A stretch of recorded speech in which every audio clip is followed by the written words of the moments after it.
Commander Vex 9 stood before the massive crystal display that showed the galaxy map, his tall, crystalline form glowing with confidence as he pointed toward a small blue dot on the outer edge of known space.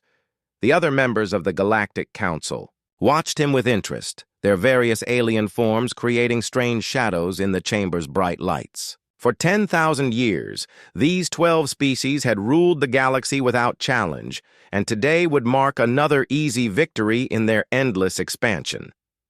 The blue planet called Earth had caught their attention only recently when their scouts detected primitive radio signals coming from its surface. The inhabitants had barely learned to leave their home world, and their technology was laughably simple compared to the Council's advanced weapons and ships.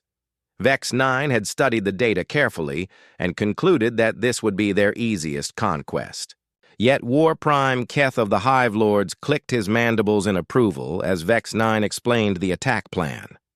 The insectoid creature's compound eyes reflected the light as he calculated the minimal forces needed to subdue the humans.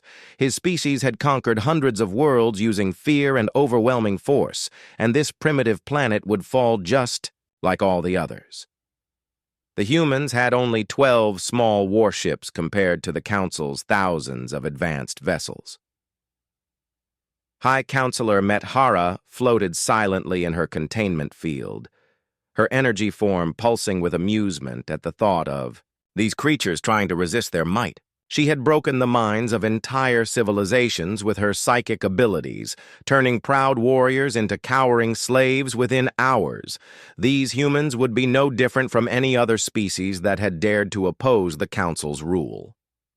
The vote was unanimous as always, and Vex 9 received permission to begin what they called the final harvest. Within 3 standard days, Earth would be added to their collection of slave worlds, and its people would serve the Council just like billions of others across the galaxy. The meeting ended with the usual confidence that had marked every council: victory for millennia. Meanwhile, millions of light-years away on Earth, Captain Jake Morrison sat in the Deep Space Monitoring Station orbiting Mars, watching his screens with growing concern. Strange energy signatures had appeared at the edge of the solar system, too large and too organized to be natural phenomena. His instruments showed massive objects moving toward Earth at incredible speeds, and the readings suggested technology, far beyond anything humanity had ever seen. Jake reached for his communication device with steady hands despite the fear growing in his chest. He had served in Earth's space fleet for 15 years and had never seen anything like this. The objects were clearly artificial, and their trajectory pointed directly toward Earth. He opened a priority channel to Earth Command and waited for Admiral Lisa Carter to respond. Lisa Carter was reviewing supply reports when Jake's urgent transmission came through her personal communicator. She had commanded Earth's defense forces for 8 years and knew Jake well enough to trust his judgment completely. When he described what his sensors were detecting, she felt a cold chill run down her spine. Humanity had always wondered if they were alone in the universe, and now they had their answer. The Admiral immediately activated the Deep Space Defense Protocol, a plan that military leaders had hoped they would never need to use. Earth's 12 warships began moving to intercept positions while ground-based defenses prepared for the worst. Lisa knew their chances were slim against such advanced technology, but she also knew that humanity had never surrendered without a fight. As the alien fleet drew closer, their massive ships became visible to Earth's telescopes. The vessels were enormous, each one larger than anything humans had ever built, and their design showed technology that seemed almost magical. The lead ship alone was bigger than Earth's entire space fleet combined, and there were hundreds more behind it. Commander Vex 9 reviewed the final approach data as his fleet entered the human solar system. Everything was proceeding exactly as planned, and he expected to receive their surrender within minutes of arriving. No species had ever been foolish enough to fight against such overwhelming odds, and these primitive humans would surely see the wisdom of immediate submission. The first alien scout ships reached Earth's outer defenses and began their scans, expecting to find terrified populations preparing to surrender. Instead, their sensors detected something they had never encountered before in 10,000 years of conquest. The humans were not running or hiding or preparing to give up. They were moving their ships into attack positions and powering up their weapons. Admiral Carter stood on the bridge of her flagship, watching the alien vessels approach with grim determination. She knew that humanity faced extinction if they lost this battle, but she also knew that her people would rather die fighting than live as slaves. She opened a channel to all Earth forces and spoke the words that would echo through history. The message went out to every human ship and station in the solar system, carried by radio waves and quantum transmissions to every corner of Earth's small but determined fleet. For the first time in galactic history, a species was preparing to fight back against the Council's overwhelming might, and the universe was about to learn something new about the strange creatures called humans.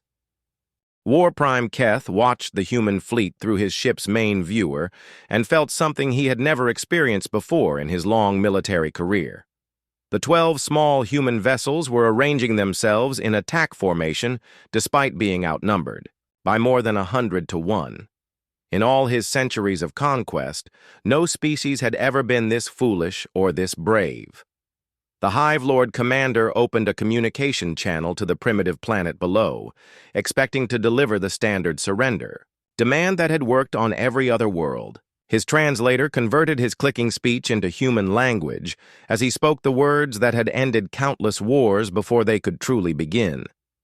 Admiral Lisa Carter received the alien transmission on the bridge of her flagship and listened to the mechanical voice that demanded Earth's immediate surrender. The message was simple and direct, offering slavery in exchange for survival and threatening total destruction if humanity chose to resist. Lisa looked around at her crew and saw the same determination in their eyes that she felt in her heart. The Admiral activated the fleet-wide communication system and spoke directly to the alien commander in words that would be remembered for generations. She told him that humanity had exactly 60 seconds to leave their solar system or face consequences that he could not imagine.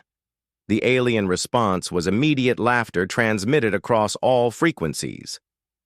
Captain Ben Rodriguez stood on the bridge of his destroyer and felt his hands shake slightly as he prepared for what might be humanity's final battle. His ship was fast and maneuverable, but carried weapons that seemed like toys compared to the massive alien vessels. He had studied the enemy formations carefully and knew that conventional tactics would fail against such overwhelming firepower. The plan that Ben and his fellow captains had developed was desperate and dangerous, but it was also something that no alien species had ever tried before. Instead of fighting a traditional space battle, they would use their ships as weapons themselves, ramming the enemy vessels at full speed to cause maximum damage. It was a tactic that required crews willing to die for their cause. Dr. Amy Sullivan worked frantically in her laboratory as the first shots of the battle began to light up the space around Earth. She had been studying the limited data available about alien biology and technology, trying to find weaknesses that humanity could exploit. Her research had revealed something interesting about these invaders that might explain their confidence. The alien broadcasts and ship designs suggested a civilization that had become so dominant that they no longer expected resistance from their enemies. Their military tactics were based on overwhelming force leading to quick surrender, and they seemed unprepared for opponents who would fight to the death rather than submit to slavery. War Prime Keth ordered his fleet to begin the bombardment. That would force human surrender. But something went wrong with his carefully planned attack. Instead of retreating or requesting mercy, the human ships accelerated directly toward his battle line at maximum speed. His tactical computers could not understand what the humans were trying to accomplish. The first human ship to reach the alien fleet was Ben's destroyer, and he aimed it directly at the largest enemy vessel he could find. His crew had volunteered for this mission knowing they would not survive, but they also knew their sacrifice might save billions of lives on Earth. The destroyer struck the alien ship with devastating force. The explosion that followed lit up space like a small star as both vessels were destroyed instantly. The aliens had never seen anything like it in 10,000 years of warfare, and their formations began to waver as more human ships followed Ben's example. Each ramming attack destroyed an alien vessel many times larger than the human ship. Commander Vex 9 watched in horror as his carefully planned invasion turned into chaos. The humans were using tactics that violated every principle of civilized warfare, and his crews were panicking as they realized that their enemies preferred death to defeat. His communication channels filled with confused reports from ship commanders, who had never faced such desperate opponents. Captain Jake Morrison led the third wave of ramming attacks, his small cruiser aimed at an alien command ship that was trying to coordinate the defense. He thought about his family on Earth and the future they would have if humanity won this impossible battle. The alien vessel tried to change course, but could not escape Jake's determined assault. The battle continued for 3 hours as human ships threw themselves against the alien fleet with suicidal courage. Each attack cost humanity a valuable ship and crew, but it also destroyed alien vessels that could not be quickly replaced. The exchange rate favored the humans despite their technological disadvantage. Dr. Amy Sullivan analyzed the wreckage of destroyed alien ships and made a disturbing discovery about their enemies. The alien crews showed signs of psychological trauma that suggested they had never faced determined resistance before. Their entire military doctrine was based on fear and submission rather than actual combat experience. Admiral Carter watched. The tactical display as the impossible happened before her eyes. The massive alien fleet was retreating from Earth's solar system, their formations broken and their confidence shattered by humanity's unexpected response. For the first time in galactic history, the Council's forces had been defeated by a supposedly primitive species. War Prime Keth transmitted a final message to his superiors as his damaged fleet limped away from the battlefield. He reported something that the Galactic Council had never heard before in 10,000 years of conquest. He had encountered a species that fought harder when outnumbered and preferred death to slavery, and he recommended immediate withdrawal from human space. The celebration on Earth was brief, as military leaders realized that this was only the beginning of a much larger conflict. The aliens would return with greater force and better preparation, but they would also return with something they had never carried before. They would return carrying fear. Fleet Admiral Zix Prime floated in his water-filled command chamber, his tentacles writhing with frustration as he reviewed the reports from the failed Earth invasion. The Aquatic Dominion had never experienced military defeat in their long history, and the concept of losing to primitive humans seemed impossible to accept. He activated the emergency communication system to contact the other council members. The holographic images of the remaining council leaders appeared around Zix Prime's chamber, their various alien forms showing confusion and anger at their first military failure. Commander Vex 9's crystalline structure flickered with dim light as he explained how the humans had used suicide tactics that their computers could not predict or counter. Supreme Chancellor Qarn of the Energy Beings pulsed with bright colors as she proposed a new strategy to break human resistance. Instead of direct military assault, they would use psychological warfare to crush the human spirit before attempting another invasion. She ordered the broadcast of images showing destroyed worlds and enslaved populations throughout the galaxy.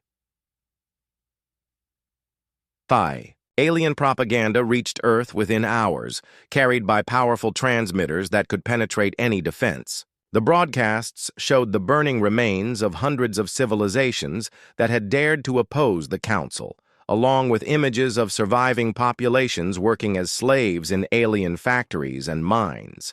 The message was clear that resistance led only to destruction. Colonel Steve Davis watched the alien broadcasts from his command center deep beneath the Rocky Mountains and felt his anger grow stronger with each image of destruction. Instead of breaking human morale, the propaganda had the opposite effect that the aliens intended. Steve immediately began using the footage to rally Earth's population for total war. The images of destroyed cities and enslaved beings spread across Earth's communication networks, but they did not create the fear that the aliens expected. Instead, they strengthened human determination to fight and reminded everyone what would happen if they failed to defend their world. Recruitment centers were flooded with volunteers wanting to join the resistance. Marine Lieutenant Kate Williams led civilian evacuation efforts in the major cities as alien ships began targeted bombardments designed to break human morale. Her teams worked around the clock to move millions of people to underground shelters and mountain fortresses that had been prepared for exactly this scenario. The aliens expected panic, but found organized resistance instead. Dr. Alan Foster studied the captured alien soldiers from the first battle and made discoveries that changed humanity's understanding of their enemies. The aliens had been so dominant for so long that they had lost the ability to adapt to unexpected situations. Their military thinking had become rigid and predictable after millennia of easy victories. The psychological profiles that Alan developed showed aliens who had never faced real opposition and could not cope with enemies who refused to surrender. Their entire civilization was built on the assumption that superior technology would always lead to quick victory, and they had no experience with prolonged warfare against determined opponents. Engineer Monica Brooks worked in the secret laboratories. Beneath Geneva, reverse engineering captured alien technology with a speed that amazed even her own team. The alien equipment was incredibly advanced, but it was also designed by beings who had never needed to protect their secrets from enemies capable of understanding them. Human scientists discovered that alien technology relied heavily on automated systems that could be reprogrammed by anyone with sufficient knowledge and creativity. The aliens had grown so confident in their superiority that they had stopped protecting their most advanced weapons from potential theft or modification. Captain Pete Johnson commanded the first human ship to be equipped with modified alien weapons, and his successful test firing against an asteroid showed that humanity could now match alien firepower. His cruiser destroyed the target completely with a single shot, proving that the technological gap was closing rapidly.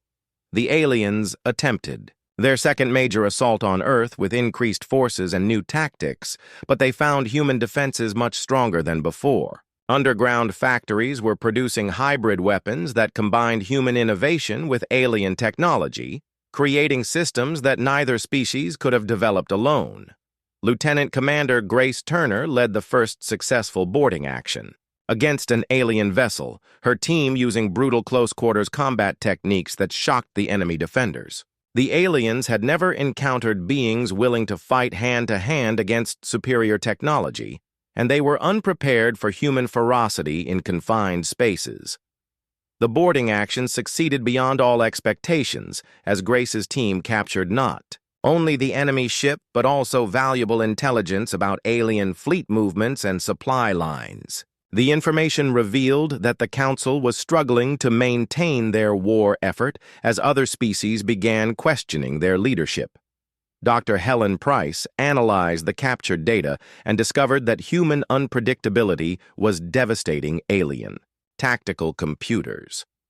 Every time the aliens adapted to human strategies, humans had already moved on to completely different approaches that confused their analytical systems. The war began to turn in humanity's favor as their adaptive capabilities proved superior to alien technology. Human crews learned to operate captured ships within days, rather than the years that alien training required, and they used these vessels in ways that their original designers had never imagined. War Admiral Zekth of the Mechanical Collective experienced what humans would call a mental breakdown after losing an entire battle group to coordinated human fighter attacks. His logical processors could not understand how primitive beings could defeat advanced artificial intelligence systems through pure unpredictability.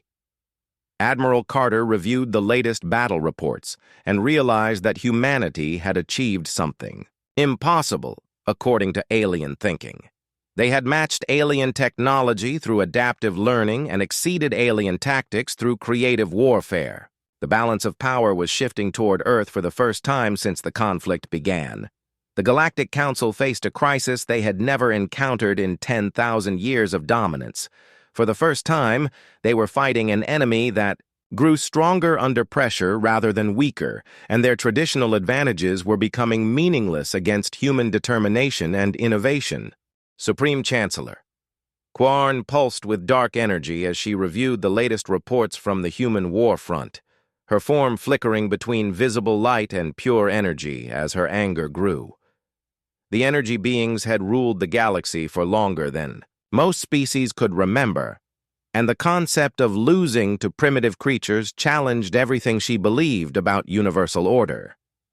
The Emergency War Council convened in the deepest chambers of the Council homeworld, where the most powerful beings in the galaxy gathered to discuss their first real military crisis. Representative after representative brought news of defeats and setbacks that seemed impossible just months before when the human conquest had begun. High Counselor Medhara attempted to penetrate human minds using her most powerful psychic abilities, but every attempt failed in ways that defied her understanding of mental warfare. Human thoughts were chaotic and unpredictable, creating mental static that blocked her telepathic attacks and left her exhausted after each failed attempt. Lieutenant Commander Grace Turner stood on the bridge of her captured alien battleship, now rechristened the Human Spirit, as her mixed crew of humans and reprogrammed alien systems prepared for their next mission. The ship's original designers had never imagined that their advanced vessel would be commanded by beings they considered primitive savages. Grace's crew had learned to operate alien technology by treating it like any other tool, rather than the sacred artifacts that aliens considered them to be.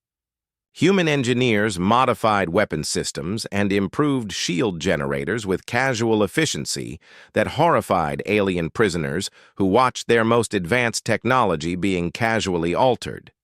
Chief Engineer Ray Campbell interfaced human-artificial intelligence with alien quantum computers, creating hybrid systems that exceeded the capabilities of either technology alone. The combination produced processing power and creative thinking that aliens had believed impossible, and the results were changing the nature of space warfare. Dr. Helen Price led humanity's war research division from her laboratory on Luna, where teams of scientists worked around the clock to develop new weapons and tactics that could counter alien advantages. Her greatest discovery was that human creativity was more valuable than any single piece of technology. The breakthrough came when Helen realized that aliens had been using the same tactical approaches for thousands of years because they worked against every previous enemy. Humans represented the first opponents who could adapt and innovate faster than aliens could respond, creating a permanent tactical advantage. Captain Frank Miller commanded the first human offensive strike beyond the solar system, leading a small fleet toward an alien supply base that intelligence reports claimed was lightly defended. His mission was to prove that humanity could take the war to enemy territory rather than simply defending Earth.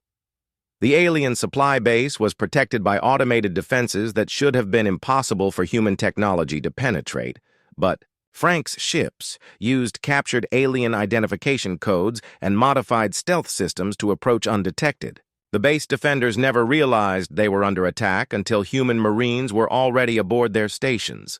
Frank's assault team destroyed the supply base within 6 hours, using tactics that the alien defenders could not understand or counter. The humans fought with a combination of alien weapons and human ferocity that overwhelmed sophisticated defense systems designed to stop conventional attacks.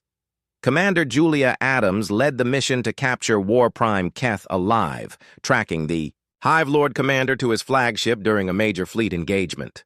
Her boarding party fought through corridors filled with insectoid warriors who had never been defeated in personal combat until they met human determination.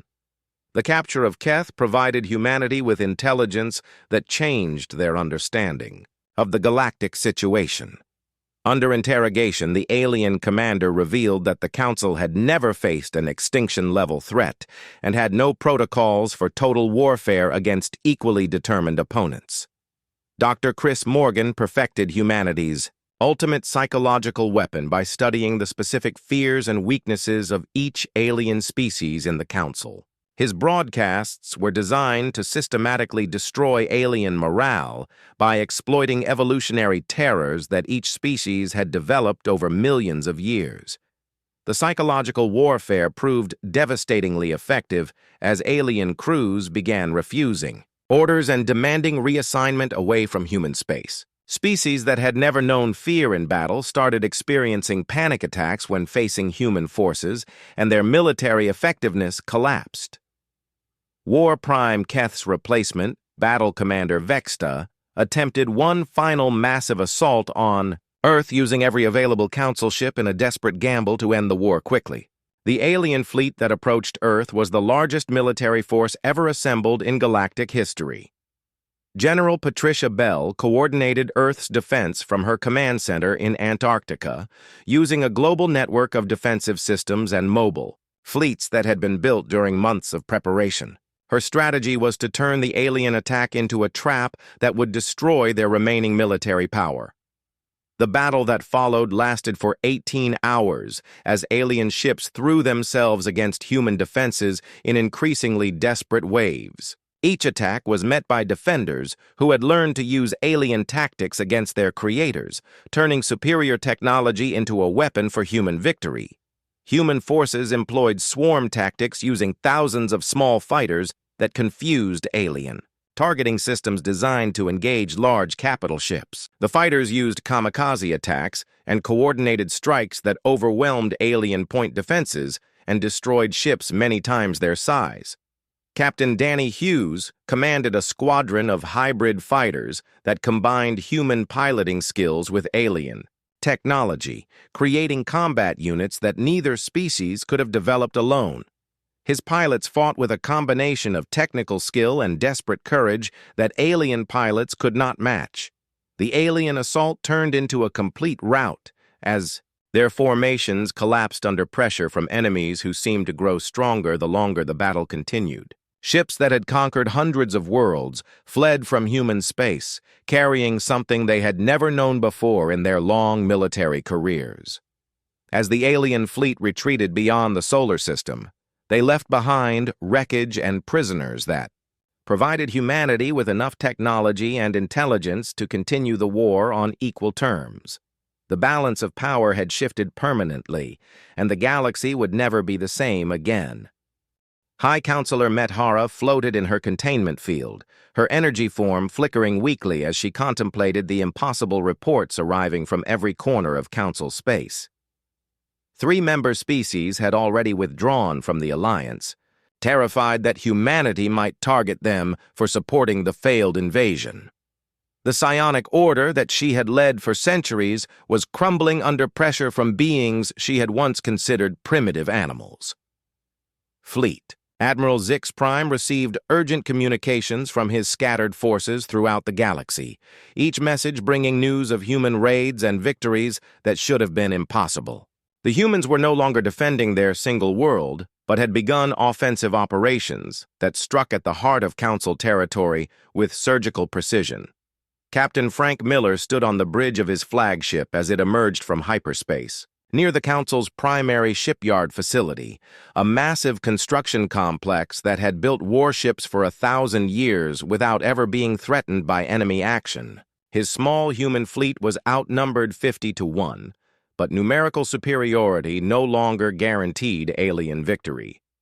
The shipyard's defenses had been designed to stop conventional fleets using predictable tactics, but Frank's ships attacked using methods that alien computers could not anticipate.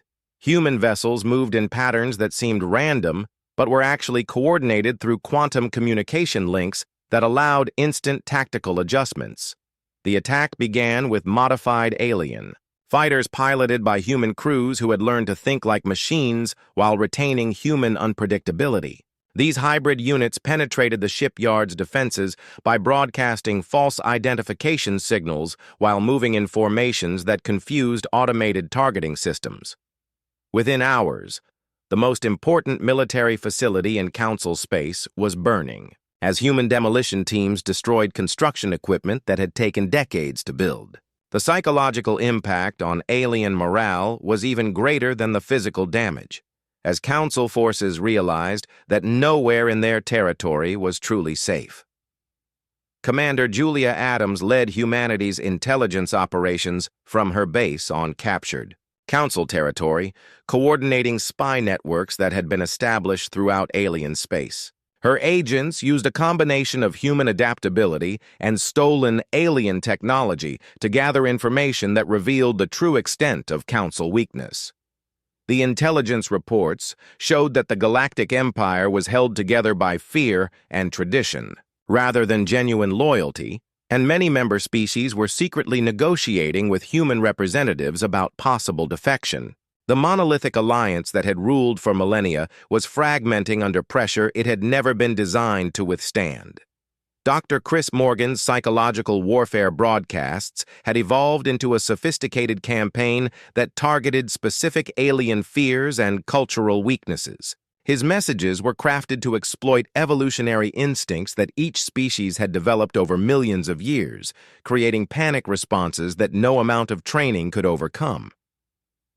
The Mechanical Collective experienced system-wide malfunctions, as their artificial intelligences attempted to process human behavior patterns that violated every logical framework.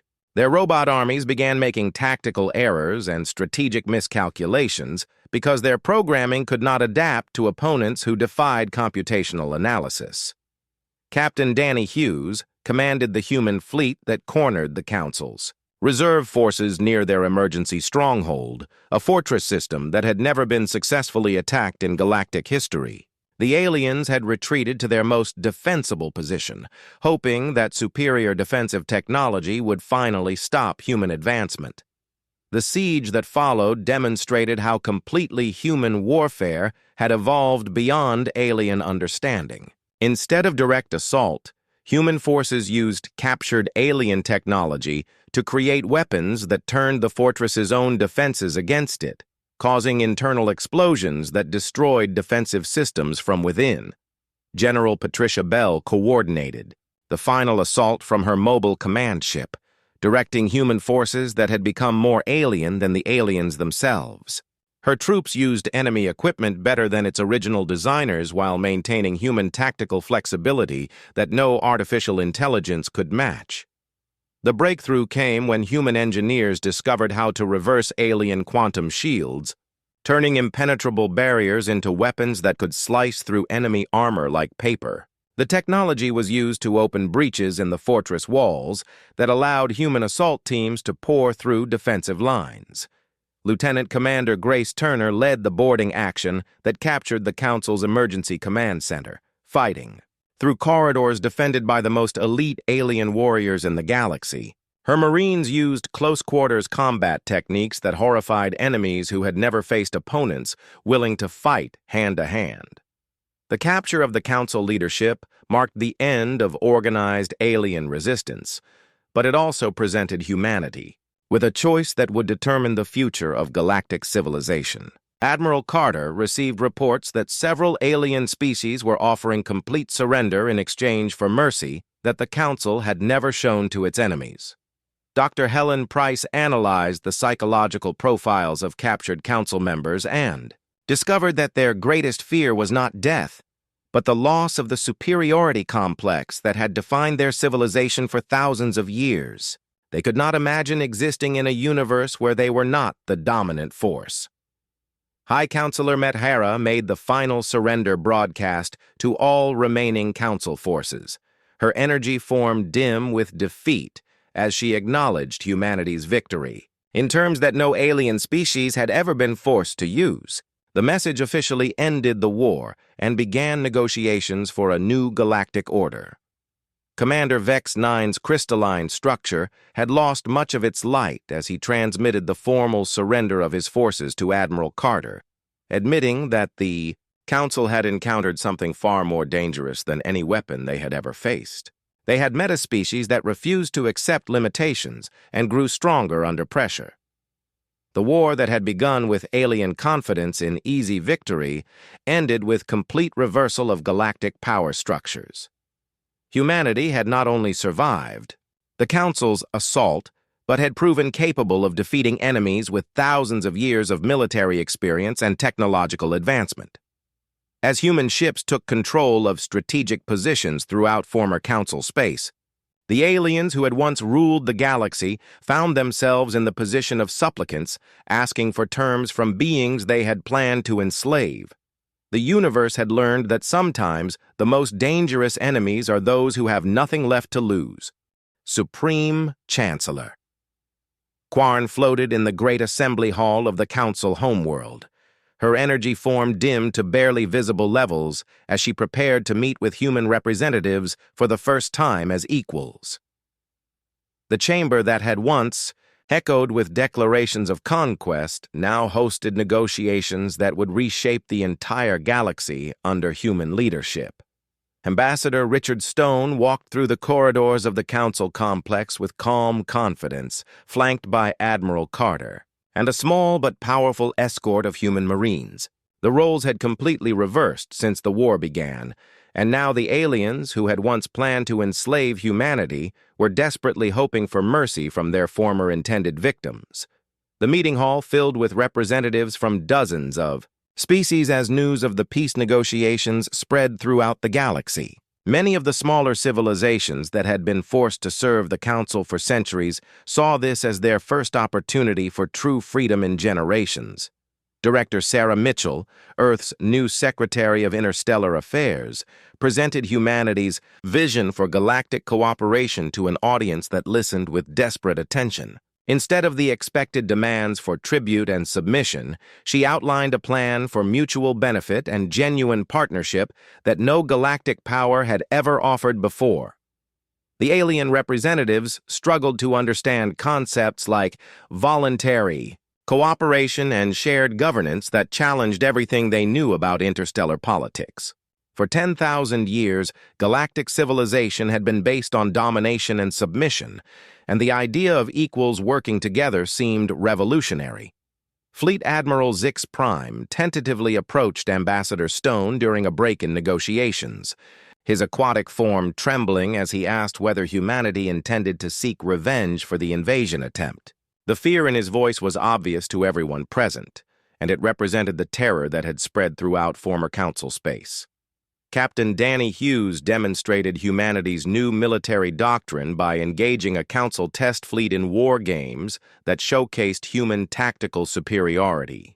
His ships moved through enemy formations like dancers, using captured alien technology in ways that its original designers had never imagined possible. The demonstration served multiple purposes, showing both human power and human restraint as Danny's forces could have easily destroyed the alien ships but chose instead to disable them without casualties. The message was clear that humanity had the strength to enforce peace, but preferred cooperation to conquest. Dr. Chris Morgan addressed the psychological concerns of various alien species, explaining how human flexibility and adaptability could benefit galactic civilization rather than threaten it. His presentations helped reduce fears while establishing humanity's role as mediators rather than conquerors. The negotiations continued for weeks as complex agreements were worked out between dozens of species with centuries of accumulated grievances and territorial disputes.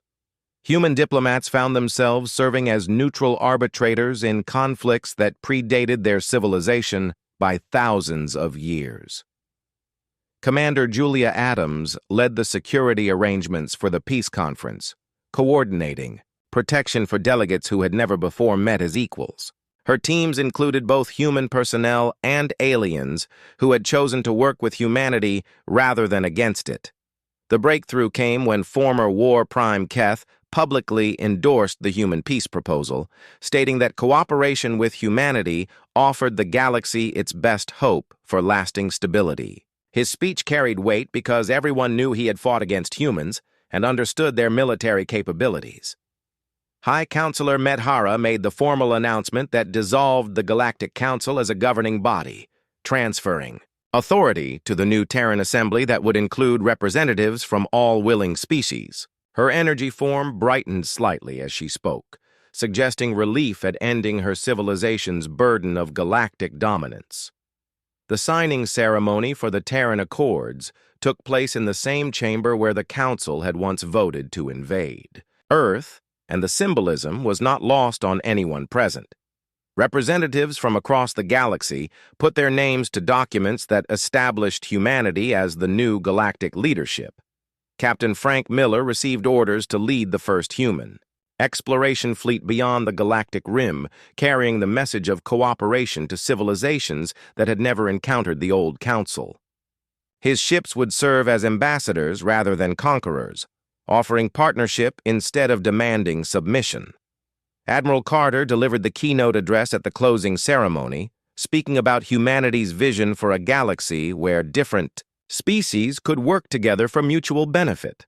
Her words were broadcast across thousands of worlds where beings listened with hope for the first time in centuries. The former council species began adapting to their new roles as partners rather than rulers, and many discovered that cooperation produced better results than domination. The rigid hierarchy that had stifled innovation for millennia gave way to creative collaboration that benefited everyone involved. Dr. Helen Price established the Galactic Research Initiative, combining the knowledge and capabilities of dozens of species to tackle problems that no single civilization could solve alone. The program's first success was developing technology that could terraform dead worlds into habitable planets. Engineer Monica Brooks led the team that designed new starships incorporating the best features of human and alien technology, creating vessels capable of exploration missions that would have been impossible for either species alone. These hybrid ships became symbols of the new galactic cooperation. The transformation was not without challenges as some species struggled to abandon traditional patterns of domination and submission, but human mediators helped resolve conflicts through negotiation rather than warfare. The galaxy slowly learned new ways of interaction based on mutual respect. Lieutenant Commander Grace Turner commanded the first mixed-species crew exploration vessel, leading humans and aliens on missions to distant galaxies where they would encounter new civilizations as equals. Her ship represented the future that humanity had made possible through courage and determination. The story concluded with human ships departing for unknown regions of space, carrying with them the message that cooperation was more powerful than conquest. The aliens who had once feared nothing had learned that the universe contained wonders they could never have imagined, and that the greatest discoveries came from working together rather than standing alone. Former Supreme Chancellor Quarn watched the human fleet disappear into hyperspace and reflected on the cosmic irony that had reshaped galactic civilization. In trying to destroy humanity, the Council had created the very force that would show the galaxy what true cooperation could accomplish, and the universe was far more beautiful than anyone had dared to hope.